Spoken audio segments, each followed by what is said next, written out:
তোমরা তোমাদের মালিকের পক্ষ থেকে ক্ষমা পাওয়ার কাজে প্রতিযোগিতা করো, আর সেই জান্নাতের জন্যও প্রতিযোগিতা করো যার প্রশস্ততা আকাশ ও পৃথিবী সমান।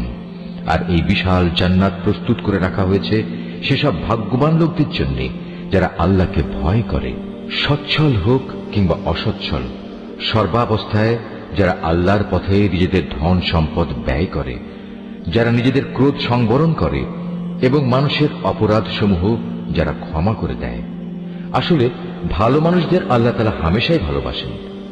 ভালো মানুষ হচ্ছে তারা যারা কখনো কোনো অশ্লীল কাজ করে ফেললে কিংবা এর দ্বারা নিজেদের উপর নিজেরা জুলুম করে বসলে সাথে সাথেই আল্লাহকে স্মরণ করে এবং গুনাহের জন্য আল্লাহর ক্ষমা প্রার্থনা করে। কেননা আল্লাহ তাআলা ছাড়া আর কে আছে যে তাদের গুনাহ মাফ করে দিতে পারে?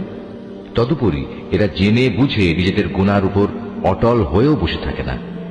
এই সে বৈশিষ্ট্যমণ্ডিত মানুষগুলো, মালিকের পক্ষ থেকে তাদের প্রতিদান হবে আল্লাহ তাআলা তাদের ক্ষমা করে দেবেন, আর তাদের এমন এক জান্নাত দেবেন যার তলদেশ দিয়ে ঝর্ণাধারা বইতে থাকবে। এই জান্নাতে নেককার লোকেরা অনন্তকাল ধরে অবস্থান করবে। সৎ কর্মশীল ব্যক্তিদের জন্য আল্লাহর পক্ষ থেকে কত সুন্দর প্রতিদানের ব্যবস্থা রাখা হয়েছে। তোমাদের আগেও বহু জাতির বহু উদাহরণ ছিল যা এখন অতীত হয়ে গেছে। সুতরাং এদের পরিণতি দেখার জন্য তোমরা পৃথিবীতে ঘুরে বেড়াও এবং দেখো আল্লাহ তাআলা ও তাঁর বিধান মিথ্যা প্রতিপন্নকারীদের পরিণতি কি হয়েছিল।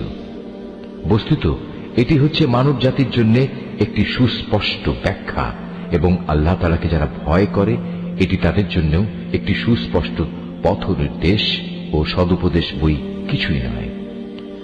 তোমরা হতোদ্যম হয়েও না, চিন্তিত হয়েও না। তোমরা যদি সত্যিকার অর্থে ঈমানদার হও তাহলে তোমরাই বিজয়ী হবে। তোমাদের উপর যদি কোনো সাময়িক আঘাত আসে এতে মনক্ষুণ্ণ হবার কি আছে? এ ধরনের আঘাত তো তাদের উপরও এসেছে।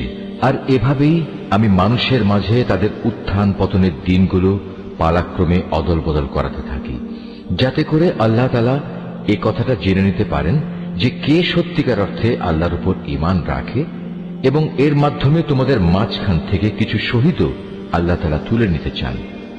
মূলত আল্লাহ তাআলা কখনো জালেমদের পছন্দ করেন না। এর মাধ্যমে তিনি মূলত ঈমানদার বান্দাদের পরিশুদ্ধ করে কাফেরদের নাস্তা নাবুদ করে দিতে চান। তোমরা কি মনে করো তোমরা এমনি এমনি বেহেশতে প্রবেশ করে যাবে? অথচ আল্লাহ তাআলা পরীক্ষার মাধ্যমে একথা জেনে নেবেন না যে কে তার পথে জিহাদ করতে প্রস্তুত হয়েছে এবং কে এ বিপদে কঠোর ধৈর্য ধারণ করতে পেরেছে? তোমরা মৃত্যুর মুখোমুখি হওয়ার আগে